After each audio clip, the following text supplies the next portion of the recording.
இல்ல, நீங்க சரியா கேட்கல. ஆமென், நல்லா கேட்க. எந்த செடிகள் உபத்திரவங்கள் வரும்போது, நெருக்கங்கள் வரும்போது, அந்த செடியாகிய இயேசுவில நீண்ட காலம் நெருக்கத்தில் நிலைச்சிருக்காங்களோ அவங்க கனி கொடுப்பாங்க. ஒரு நாள் வர வேண்டியது, புடிச்சா இருக்க வேண்டியது, பிடிக்கலன்னா போக வேண்டியது, வந்தா வர வேண்டியது, போனா போக வேண்டியது, பிடிச்சா இருக்க வேண்டியது, ஜெபம் கேட்டா இருக்க வேண்டியது, ஜெபம் கேட்கலன்னா போக வேண்டியது, போறதும் வர்றதும் உள்ள போறதும் போறதும் இருந்தினா நீ எந்த கனியும் வாழ்க்கையில் வெளிப்பட போறது இல்லை. நான் ஆழங்களை சொல்றேன்.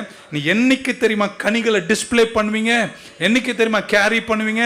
என்னைக்கு நெருக்கங்கள் வரும்போது கூட செடியாகிய கிறிஸ்துவில நீண்ட காலம் நிலைச்சிருக்காங்களோ அவங்க கனி கொடுப்பாங்க. சும்மாலாம் கனிகள் வெளிப்படாதாம். ஆமென் சொல்ல மாட்டீங்களா? சும்மா வந்து பாட்டெல்லாம் பாடி ஐயோ ஐயோன்னு குதிக்கலாம். ஆனா கனி வெளிப்படாது.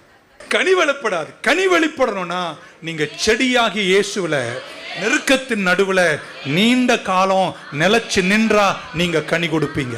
இல்லையா? சொல்ல மாட்டீங்களே. எல்லாம் நல்லா இருந்தா கர்த்தர்கிட்ட இருப்பீங்களா? எதுவுமே நல்லா இல்லாத போது இருப்பீங்களா? ஆராய்ச்சி கூட சொல்லுகிறது, பல நெருக்கங்கள் இயற்கையில வரும்போதும் செடியில நிலைச்சிருக்கிற கொடிகள் நல்ல கனிகளை கொடுக்கும். ஆமென் சொல்ல மாட்டீங்களா?